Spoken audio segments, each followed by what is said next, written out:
Hi guys, meron tayo ditong binuksan ko na to kagabi.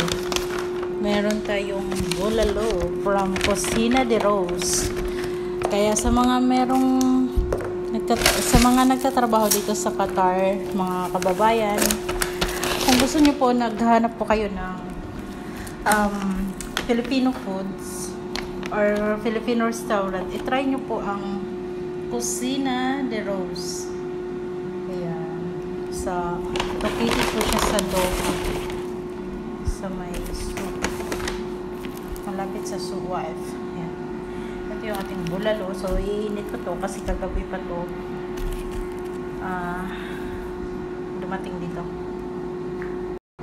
So, meron tayo ditong sausawan na patis, lemon, at saka yung sili. So, this is it, the bulalo.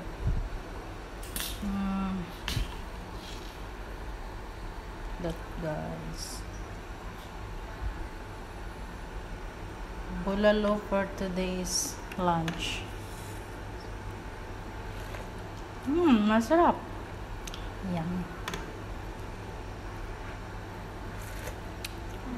Tingnan niyo po ang kanyang laman.